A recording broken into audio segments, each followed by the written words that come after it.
Howdy, folks. I'm Brian, I'm Amber. and here's some Reddit. Look at what Amber's got on here. The little bats. Yeah, she's got this little bat gown, and it's got some little bats on it. And you can't see this on camera, but it has pockets. Yeah, you can stand up and show them if you want, or try to stand up. I'll crouch on the chair. So it has legit pockets here. You can see my whole hand goes in there. So pockets. Got it on clearance from Spirit Halloween last year. She loves it. I do. There's something else. Today is Friday when we're recording this, but tomorrow is Saturday, and there's something special happening on that day. It's my birthday. It's Amber's birthday tomorrow. So when you're watching this video, you'll be seeing it on my birthday. My birthday is May 29th. So you can't ask me what she got for gifts yet, because I would ruin the surprise. Yes. Well, I guess tomorrow when they watch it, you can ask now because you won't be seeing this until. Don't ask. I didn't get her anything. that was meant to avoid having to reveal that I'm a terrible person and didn't get you anything. You got me gifts. Did I now? How do you know? Because you have a bag you tell me is full of presents in the closet. There's a trash bag in the closet, and I keep telling her it's full of gifts. Well, we all know it's full of trash. Well, I know there's at least a bottle of nail polish in there because I had to borrow. My old white nail polish was dried up. So I was like, Brian, if you happen to get me this nail polish for my birthday, could I borrow it? I went dumpster diving. The one day she's like, hey, can I borrow this? And I'm like, oh yeah, give me a minute. It's gonna take me a minute to find it, and because it was in a box of nail polish. And really what I was doing is I was dumpster diving and trying to find a bottle of nail polish. Fortunately, you just happened to find a brand new bottle of Holo Taco, not milky white nail polish. No, I just filled up a bottle with nail polish that I found in the dumpster. So you found an empty Holo Taco, not milky white bottle. No, I just took one of your old bottles and replaced the labels. Oh, I see what you're saying. Yeah. So you printed Holo Taco labels for it. Yeah, that's why it took me so long to find the bottle. Yeah, all of 2 minutes. So, Amber's getting garbage. All right. Well, enough of that intro. Let's get started. But first, a word from our sponsors, water. Cheers. Have you ever felt dry-mouthed or like that you've been thirsty? Then consider water, or as some people like to call it, tea that looks like water. You have a tea bag in there, it's technically tea, even if it's really watered down. Today, you can find your own bottle of water from the sink. Enjoy sink water. All right. Our first letter is titled, Am I a jerk for wanting my neighbors to help keep my cat out of their home? I live in London, in a row of terrace houses, like brownstone, I guess, where I'm on the ground floor and I have neighbors upstairs. We have separate front doors onto my street. My cat can jump over the back fence and has recently discovered my neighbor's cat flap on their front door. Bad news. She goes up there, eats all of the cat food, intimidates the cats, and then growls and hisses and scratches when she is shooed out. At her core, she's a nice cat, but she has a neurological disorder that was well controlled. I am presently working with the vet to change her medication as it appears it's no longer working. This is where the growling and hissing and scratching comes from. I think my neighbors want me to simply keep her inside, which I think is unfair. My back room has a bifold door that opens up across the garden. It's lovely. I have them open for as much as I do for the cat and dog. Also, the cat likes to visit her favorite local houses, Exploring is something she loves. I have offered to pay for a microchip cat flap and or microchip dinner bowl for my neighbors. They said no, saying that they don't think their cat should have to change their habits in their own home, and that I should do more to keep her in. I really don't want to. I see it as equal. Both of us want the cats to have access to the outdoors because that is healthy for them. If I should secure my home, cat-wise, keep the bifold doors closed, then shouldn't my neighbors equally secure their home, cat-wise, close the cat flap door? For example, they are implying that I should do something that they are not prepared to do. But really, the only way I can keep her in, closing the door, impacts my existence too. I don't really want anyone stopping their cat from going in and out. So I thought the microchip cat flap or bowl would lead to my cat to decide that there is no food for her and to stop visiting. Problem solved. It may even occur that they can revert to their normal bowls after several weeks or months as my cat drops them from her list of preferred haunts. One thing I want to say before we get into this is, has OP heard of screens? If OP really likes having the doors open onto the outdoors, couldn't she, because we had screen doors when I was a kid, couldn't she get some kind of screen to look out? Well, I think this is like a garden-y type thing back there. I'm not really sure exactly what she's describing, but it feels like she wants to let her cat in and out of the house. Well, I know she wants to let the cat in and out, but if she's saying, I can't close the doors because it negatively impacts me, couldn't she screen it in and then the cat can't get out? Well, I mean, I think the real crux of the issue here is that she doesn't want to stop her cat from going outside. I think that whatever other excuses that she has here are just kind of like peripheral. I think her main motivation is that she doesn't want to keep the cat inside. Oh, I know. I'm just trying to whittle away her excuses. Yeah, I mean, I certainly think that any of the other problems that she mentioned here probably are just really superfluous. I don't think that they have any bearing on the story whatsoever. So, what do you think? I think OP is being a jerk, and I think she's creating a false equivalency, because even though she has her doors wide open, she doesn't say the neighbor's cats are coming into her home and eating all her cat's foods. So she's like, well, I guess if my cat can't roam outdoors, then shouldn't all the cats be locked up? And while I think cats are generally best suited indoors, it's not like everyone else's cats are the ones who are bullying other cats and scratching and growling and eating all the other cats' foods. This cat takes after me. The cat has a special place in my heart. You do you, cat. Bully those neighborhood cats. No. Steal all the food. You are the Garfield. So I think OP is being a bit of a jerk here. I think, again, generally it's best for cats to be indoors anyway. They live longer, healthier lives when they're indoors, and they can't terrorize the birds and other small animals.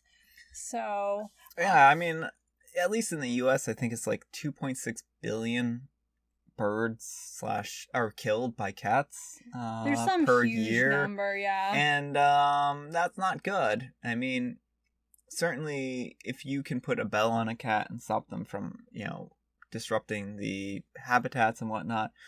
But it's a huge number of birds that are actually killed by cats, and it's really unfortunate. And cats really do a pretty good number on the ecosystems, indoor, well, not indoor, but domesticated cats. And I think it's kind of a bit unfair, both to their health and both to the environmental impact that they have to allow them outside. I don't know. I mean, I know. Right. Well, and I do want to say, I am a huge cat lady at heart. Everyone in my family has cats. I grew up with cats. I love them to pieces, but we always have been for indoor cats because it prolongs their lives so much on average. So, I mean, I think, I don't want to be preachy or anything like that. And certainly, if people have cats that they like outside, I'm not saying that you should lock your cat up, because some cats really do enjoy going outside, and being locked inside might seem cruel. I don't know. There's not a really good situation. There's not like a perfect one size fits all solution. And it would be short-sighted for me to say that there was. And I think that's really what the crux here is. But I agree with you in your false equivalency here. I think that their neighbors' cats aren't coming into their house and eating all their food. And I think that OP would have a massive problem if that were the case. Right. And I think just about anyone would too. And the thing is that if this cat is ill-tempered, scratching and biting, that's a recipe for disaster. Like, what happens when a little kid gets scratched or bitten or something to that effect? Or gets sick because of a cat scratch or bite. I mean, you can get cat scratch fever. Ryan had cat scratch fever when he was a kid. I did have cat scratch fever when I was a kid. And that's just it. It's like, you really risk, having that cat injured if there are people who get scratched by it or, Right. I mean, if the neighbors are repeatedly having to take the cat and shoot out of their house, they may not, it sounds like they've been gentle to this point, but if the cat is biting and scratching them, they may not be gentle with the cat. Yeah. Like, this is a recipe for disaster. Eventually, someone's going to call animal control on that cat, and it's going to, end up, getting taken away. And if the cat is terrorizing this one neighbor, then who's to say that she's not also terrorizing all her other favorite haunts? That's kind of my thought, is that if this cat has become a ill-tempered bully who's, like, eating all the cat's foods and stuff like that, then this isn't an isolated case. I would be willing to bet. I'm guessing that there are other instances that you're not hearing about. So, yeah. Yeah, so I think in this specific case, it's in everyone's best interest to keep the cat indoors because this cat is not well suited to the outdoors. She can't get along with others and just kind of bullies and hisses and scratches. So, Our next story is, am I the jerk for exposing my parents' lies and damaging their reputation? Yes. No. No. I'm a 21-year-old male, and I have a strained relationship with my parents. They are involved in pretty much every social event and circle in our city, be it church, school, clubs, etc. For them, what other people think is the most important thing. For that, they will lie about pretty much any bad thing that could potentially tarnish their standing and have forced my sister, who's a 24-year-old female, and I to behave in certain ways or follow specific rules. Some examples. My sister and I were not allowed to play with certain kids in our school or neighborhood because their parents were in trade rather than academics. My parents forced me to stop talking to a really close friend in middle school because his parents got divorced. When I got caught smoking in high school, my parents made up a distant uncle with drug problems and told everyone he influenced me. My sister came home one day introducing her Spanish boyfriend to my parents. They didn't like that, so they told everyone the boyfriend is an exchange student we were housing. My mother once made up a bunch of stuff about a neighboring couple, stuff like her husband is cheating, she does porn to pay the bills. Of course, she always claims to have heard it from someone else, who heard it from someone else, etc.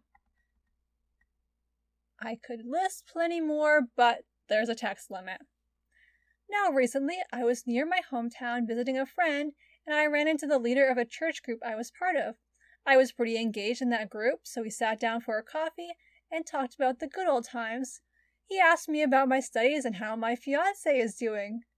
I was confused and told him I'm not studying and don't have a fiancé. Turns out my parents made up a bunch of lies to cover the fact that I decided to go for an apprenticeship and turned out to be gay. One thing led to another, and together we went over a lot of incidences and stories from the past, with me exposing more and more lies. The result could be seen a few days later. My parents called me very angrily, asking me, "How could I do this to them? You ruined our lives. We can never talk to the neighbors again." I told them their entire reputation is built on lies and spreading rumors, that it is disgusting they even call themselves Christians at this point, and that I'm done being part of their little scheme. My sister later called me after Mom called her in tears. She is torn. On one side, she gets me, has already gone minimal contact with my parents. On the other hand, it solved nothing but hurts my parents. You know, OP, ruining someone's house of cards that they've put up is such a rude thing to do. Like, you just need to hide the truth. No. Hiding the truth will set you free, as the old expression goes. No, that's not how it goes at all. It is exactly how it goes. A lie now will save you 9 lies later. No, that's not a saying either. I mean, not only are the parents actively lying, but they've lied about OP, like what he's doing and who he's dating, to a point where his own life isn't even recognizable, and they didn't even bother to inform him. Like, well, I mean, I figured, you know, he should have just known to play along. Like, he knew about these rules going, you know, ahead of time. Like, he had a laundry list of rules that they couldn't do. So clearly, he should have just extrapolated them and like, oh yeah. Yeah, no. So, you know, OP, you know, I don't see why you did this to your poor parents. They were just trying to look out for their reputations. And, I mean, yeah, made it so they couldn't keep up with the Joneses anymore. You should feel ashamed. Yeah, no. There's nothing wrong with being you. And what's disgusting is that his parents think that getting an apprenticeship and being gay are like things they have to hide. That is actually really sad. On a serious note, I figure I should actually clarify that. Yes. I'm no longer being ridiculous. Yeah, I mean, the fact that they feel like their child's authentic self is an embarrassment to them says a whole lot about OP's parents as a whole.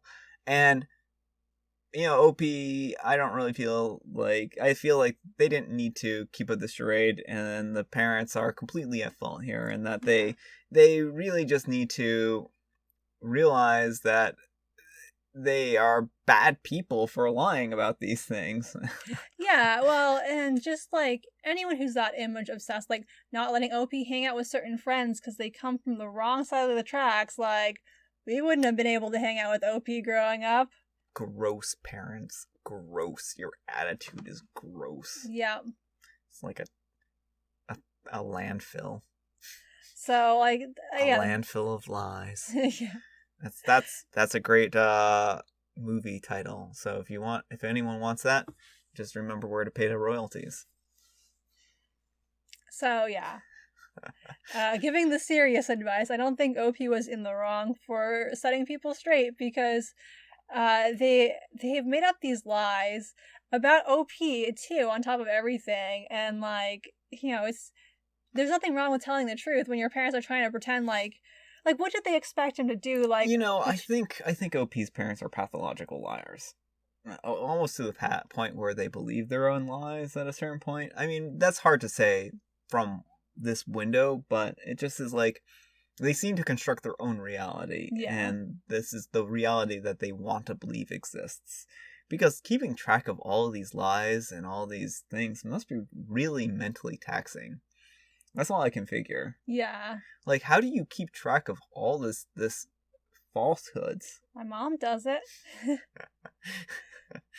So it's an unfortunate situation, and that's just it. Is like they need to kind of realize that what they're doing here is hurtful, and that it's not all right to make up lies about your children just because it's convenient towards their reputation. Like, people, it just kind of also shows how judgmental they are. Yeah. Because they're afraid other people are going to judge them for these things, even though most people are like, whatever, no one cares. Yeah, and why would you want to associate with people who are going to judge your kids for getting an apprenticeship or being gay? Like, nothing wrong with either of those, and so just reflects badly on them. Our next letter is titled, Am I a Jerk for Telling My Friend That I Don't Care About Her Mother? Your mom. Title sounds bad, but hear me out. I'm a 20-year-old male and have known my friend, a 22-year-old female, for almost 15 years now. Our moms are good friends, and we naturally became really good friends as well. After I graduated high school, we drifted and only casually talked. I went to an American university and she stayed back, but we met when I returned for the summer. But we aren't close anymore like that. Last month, her mother had a horrible stroke and is now paralyzed, but making a slow recovery. I called her as soon as I heard and offered words of encouragement, and that was that. For the past 2 weeks, she calls me every day, sometimes multiple days, talking about her mother and every minuscule thing she can think of. She once called me to tell me that her mother had blinked or moved a toe. Last week was my second to last week at university, and I told her I had exams and please don't call me in these next couple of weeks. She kept calling and even called me at 2 a.m. once. Yesterday I answered and she started going on about how her mother isn't doing well and how she's worried, and I was in the middle of an assignment and got fed up and told her, I don't care about your mother, stop calling me. And I really don't give a flying F. She burst out crying and hung up the phone. My mom called me today and said I was really out of line and she was already not doing well and now she's in a really bad state. I asked her to stop calling me every day, but she didn't listen. Am I the jerk? Edit, I fully understand that I was wrong for my outburst and I'm a jerk, but I made it clear to her how important these next few weeks are for me. But the constant calling, and I just can't silence my phone. I told her specifically how these next few weeks are critical for me, yet she continues to call me and dump trauma on me. I should have done it better, 100%, but I believe she could have at least respected my wishes. So, this is an interesting one, eh? It is. Well, I understand that OP doesn't want to silence his phone completely, but you can temporarily block someone. Yeah. So, I mean, I understand that he did not want her calling. Yeah. And when someone tells you not to call them, it's only right not to call them. Yeah. But the appropriate reaction to someone calling you repeatedly, like, he did not have to take these calls. Yeah. He could have dismissed them. He could have blocked her number for temporary so they weren't going through. To say, I don't care about your very sick mother, that is going too far. And I really feel like OP went from, I called her and offered some words of encouragement to being like... He went very quickly from, giving her support and encouragement, which might make her be like, oh, here's someone I can talk to. Yeah, he went from offering support, offering encouragement, to just completely disregarding her feelings and being like, stop, I don't care. And I think that this is a hard situation because clearly OP's friend doesn't have someone who they can talk to. And, you know, OP, you're not their therapist. And the thing is that you have the right to set boundaries. And unfortunately, your boundaries were trampled on.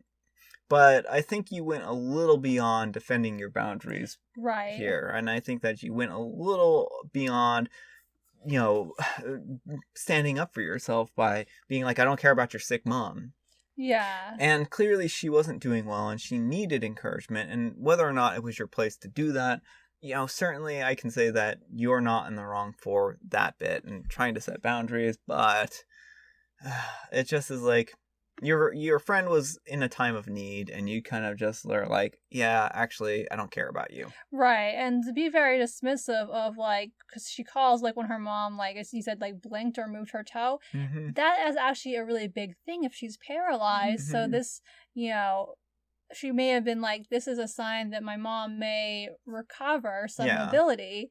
And so it wasn't trivial to her. And, you know, you're kind of trivializing some things. And I'm not saying you have to accept her calls, but it would help to see things through her perspective, that she's not calling you with these trivial things. They're actually really big to her, even if they're not to you. And I mean, sometimes people, not everyone in your life, sometimes there's going to be people who are going to be a drain on you.